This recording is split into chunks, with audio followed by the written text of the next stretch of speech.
कुछ बनने से पहले कुछ बनना पड़ता है। अब ये बुद्ध एस्पिरेंट के रूप में है, यहां आईएएस के रूप में है, लेकिन इन दोनों के बीच में यह कड़ी है त्याग की, तपस्या की, साधना की, ध्यान की, प्राणायाम की, और ये 99% लोगों में मिसिंग है और यही असफलता का एक बहुत बड़ा कारण है। मैं जानता हूं आप सब परेशान हैं, आपको दिशा नहीं मिल रही है, कोई जगाने वाला नहीं मिल रहा है।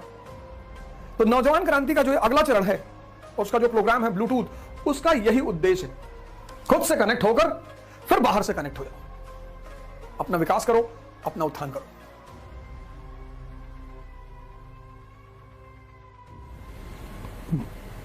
जय हिंद फ्रेंड्स, जय हिंद फ्रेंड्स। बहुत सारे लोगों को कई सारे सवाल पूछने थे ब्लूटूथ प्रोग्राम के बारे में। ब्लूटूथ का जो प्रोग्राम है वो नौजवान क्रांति का अगला भाग है ये नौजवान क्रांति का ही हिस्सा, लेकिन ये नौजवान क्रांति का अगला भाग है और उसका उद्देश्य है श्रमण आंदोलन को भारत में प्रोत्साहित करना। श्रमण, अब दो शब्द हैं, एक श्रमिक, एक श्रमण। श्रमिक मतलब जो बेहोशी में मेहनत कर रहा है, 6 साल से तैयारी कर रहा है, 7 साल से तैयारी कर रहा है, प्री ही नहीं निकला, मेहनत कर रहा है, रिजल्ट नहीं आ रहा है।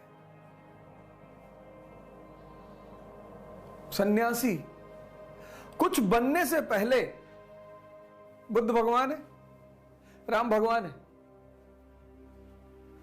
कुछ बनने से पहले कुछ बनना पड़ता है।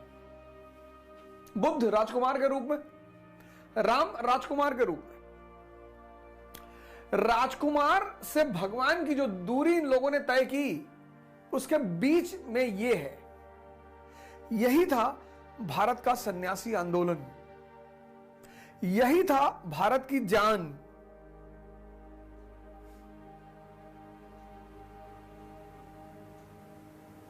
अब ये बुद्ध एस्पिरेंट के रूप में है, यहां आईएएस के रूप में है, लेकिन इन दोनों के बीच में यह कड़ी है त्याग की, तपस्या की, साधना की, ध्यान की, प्राणायाम की।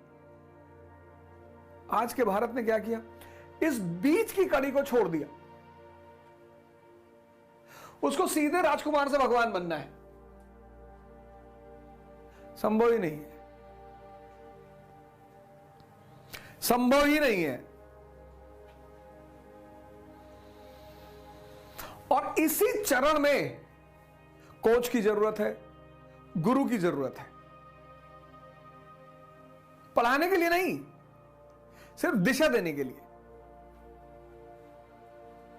इसी चरण में निराशा पैदा होती है, हताशा पैदा होती है, क्रोध आता है, डिप्रेशन होता है, कोई साथ में नहीं होता, बस एक आदमी होता है, गुरु या कोच।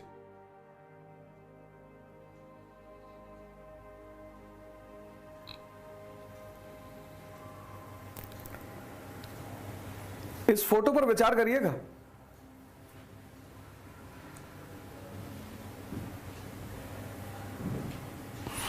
पढ़ने से मुक्ति नहीं मिलती। पर एक आश्रम था संत महात्माओं का, कई सारे सिद्ध महापुरुष वहां रहते थे। तो उस आश्रम के एक पेड़ पे तोतों का एक परिवार भी रहता था। तो उसमें से एक तोता बड़ा क्यूरियस होता था, महात्माओं को देखकर देखता रहता था, मंत्र पढ़ते सुनता रहता था। बहुत सारे मंत्र उसने खुद ही याद कर लिए। महामृत्युंजय का जाप करने लगा, गायत्री मंत्र पढ़ने लगा, गीता के कई श्लोक याद कर लिए। एक दिन आश्रम में उन महात्माओं से मिलने के सेठ जी आए और तोता बैठा ऊपर मंत्र पढ़ रहा था, क्योंकि जान लेने के बाद दिखाने की प्रवृत्ति होती है सब में। सेठ जी ने कहा, पकड़वाओ यार, तोता बड़ा शानदार है। तोता पकड़वा लिया गया। तोता पहुंच गया पिंजरे में।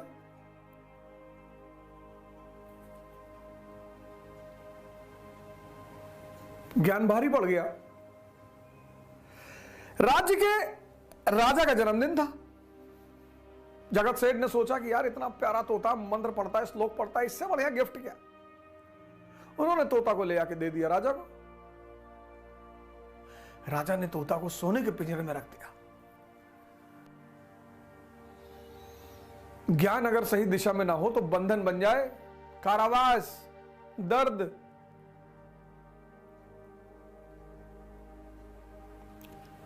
एक बार राजा ने भागवत कथा पढ़ाई, तो पंडित जी आए, भागवत कथा पढ़े, और भागवत कथा होने के बाद जब कथा का अंत हो तो कहे हरि बोले मुक्ति होए, ज्ञान मिले मुक्ति होए। और जैसे पंडित जी बोले हरि बोले मुक्ति होए, ज्ञान मिले मुक्ति होए, तोता पकड़ ले, कहे पंडित जी झूठ बोल रहे हैं। पंडित जी को बहुत बुरा लगा कि यार ये सबके सामने कह रहा पंडित जी झूठ बोल रहे हैं। फिर दूसरे दिन पंडित जी आए, फिर उसने कहा पंडित जी झूठ बोल रहे हैं। फिर तीसरे दिन जब कथा खत्म हुई और पंडित जी ने कहा हरि बोले मुक्ति होए, ज्ञान मिले मुक्ति होए, बोले पंडित जी झूठ बोल रहे हैं। पंडित जी तो बेचारे बहुत टेंशन में आ गए, यार ये बहुत बदतमीज आदमी है यार। तो पंडित जी ने जाके अपने गुरु से कहा कि राजमहल में एक तोता है और राजा का प्रिय तोता, कुछ कह भी नहीं सकते, और जब मैं कथा के अंत में कहता हूं हरि बोले मुक्ति हो, ज्ञान मिले मुक्ति हो, कहता पंडित जी झूठ बोल रहे। गुरु ने कहा ठीक है, ऐसा करो कल जब तुम कथा करने जाना तो मुझे बताना, मैं भी चलूंगा। गुरु जी भी पहुंचे, गुरु जी गए और तोतों के कान में उन्होंने कुछ कहा। फिर गुरु जी चले गए। गुरु जी ने कहा पंडित से कि अब आप बोलो, आप ये परेशान नहीं करेगा। तो फिर अगले कथा पंडित जी ने कही, फिर उन्होंने कहा हरि बोले मुक्ति होए, ज्ञान मिले मुक्ति होए। अब की बार तोते ने कुछ नहीं कहा। भागवत कथा खत्म हुई, तोता कुछ बोला ही नहीं।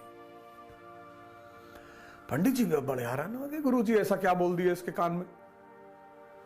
खैर जिस दिन भागवत कथा खत्म हुई उसके दूसरे दिन तोता जो है सुबह पिंजरे में पड़ा हुआ था। देखा लोगों ने, हिलाया डुलाया, हिला ही नहीं। लोगों को लगा मर गया।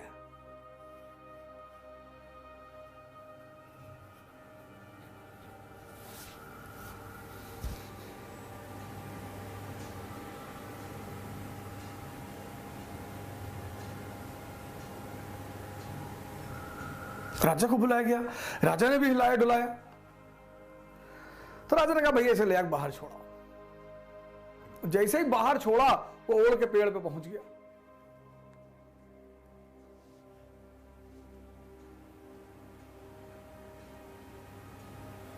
उड़ के पेड़ पे पहुंच के डाल पे बैठ के बोला कि हरि बोले मुक्ति भले ना होए, ज्ञान में बोले ज्ञान मिले मुक्ति भले ना होए, गुरु मिले मुक्ति होए। ये फेस।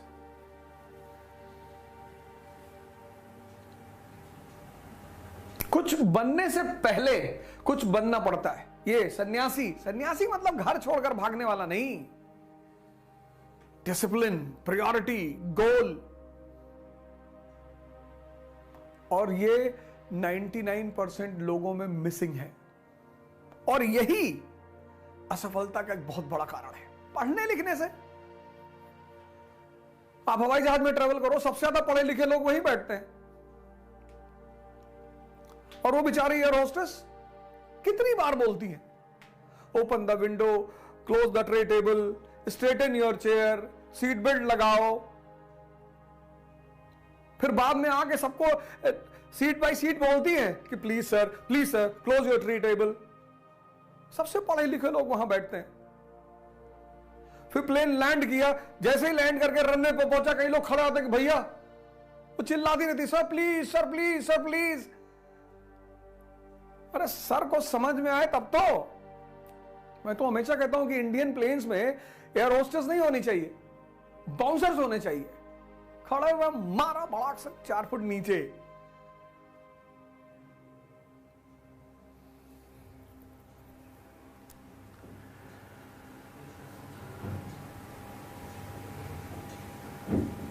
तो इस धारा को फिर से जिंदा करना है। आप इस दौर से गुजर रहे हो, लेकिन आपको डायरेक्शन नहीं मिल रही, अप्रोच नहीं मिल रही। पढ़ा तो सब रहे, हिंदुस्तान तो टीचरों का देश है, एक से एक टीचर है, बड़े बड़े टीचर। यार टीचरों की तो कमी ही नहीं। लेकिन एक आदमी जो आपको डेली जगाए, उठाए, बताए ऐसा करना, उसी उद्देश्य से यह शुरू किया गया ब्लूटूथ का प्रोग्राम। ₹501 फीस पर महीना। 10 फरवरी से शुरू हो रहा है पहला सेशन।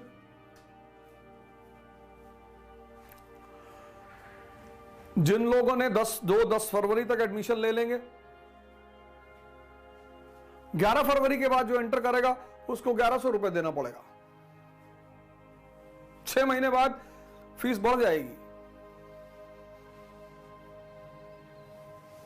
और 1 साल बाद इस प्रोग्राम का पूरा स्वरूप बदल जाएगा।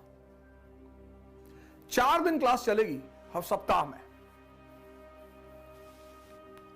मैंने पिछली बार भी कहा था मैं दिल्ली में नहीं रहूंगा, प्रोग्राम नहीं होगा। अब ऐसा नहीं कि मैं 2 महीने दिल्ली में ही नहीं हूं, तो खैर हर जगह लगभग कैमरा और स्टूडियो की व्यवस्था है। और प्रोग्राम की सबसे खास बात यह है कि प्रोग्राम सुबह 5 बजे से होगा, 5 to 7। 1 घंटा ध्यान योग और 1 घंटा क्लास। पर डे मैं आपको बताऊंगा आज क्या करना है, आज क्या शेड्यूल बनानी है, आज कैसे करना है। मतलब ये पूरे प्रोग्राम का ऑब्जेक्टिव है डायरेक्शन और अप्रोच।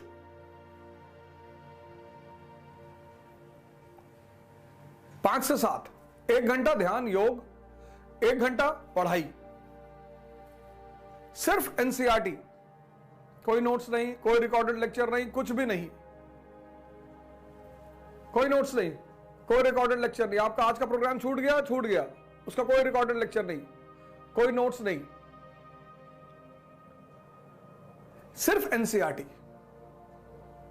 10 फरवरी से जो पहली एनसीईआरटी शुरू होगी वो है modern India, Bipin Chandra class 12th। 10 फरवरी बिपिन चंद्रा क्लास 12th, पहली एनसीईआरटी।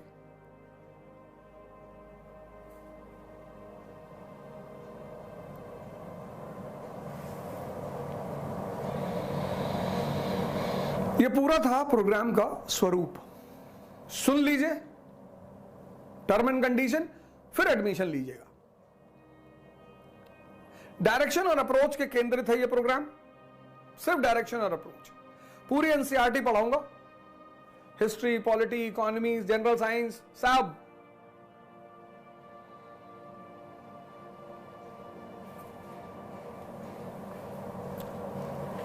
कोई नोट्स नहीं मिलेगा, कोई रिकॉर्डेड लेक्चर नहीं मिलेगा। 5 से 7 प्रोग्राम होगा, सुबह 5 बजे, 5 से 6 योग और ध्यान, 6 से 7 क्लास।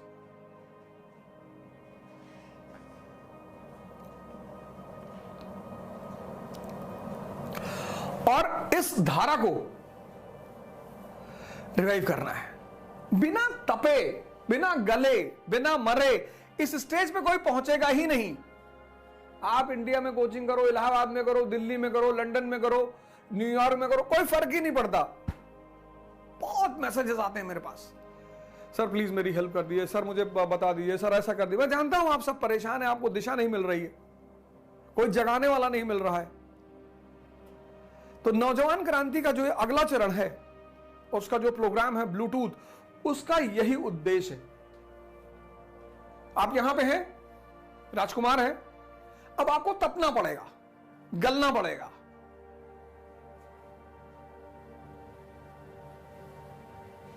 और योग और ध्यान का जो प्रोग्राम है वो 7 दिन चलेगा।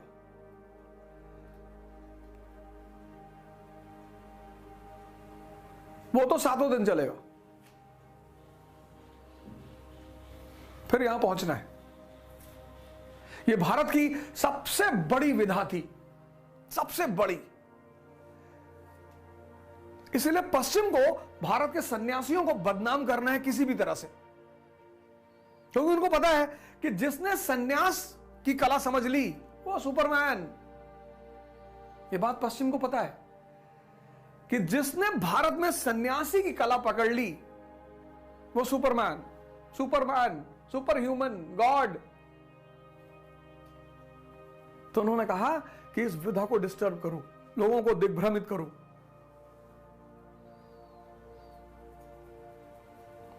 राम को जो समझ गया वो भगवान हो गया, महर्षि वाल्मीकि। इसीलिए तो आजकल रामचरितमानस पे बड़ा बवाल है। पहली बार इतिहास में सबको मौका है रामचरितमानस पढ़ने का, पहली बार। और जो राम को समझ गया वो भगवान। तो जब सब पिछड़े गरीब भगवान हो जाएंगे तो राजनीति किस पे होगी? पहली बार इतिहास में मौका है सब पढ़ने का। रामचरितमानस पढ़ो, पुराण पढ़ो, उपनिषद पढ़ो, कोई बोलने वाला ही नहीं।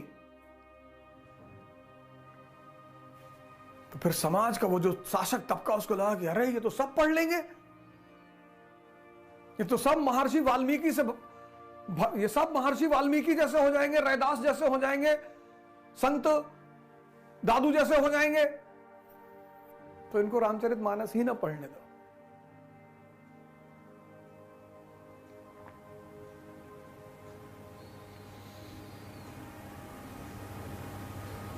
ये है नौजवान क्रांति 2.0 का मेन प्रोग्राम ब्लूटूथ।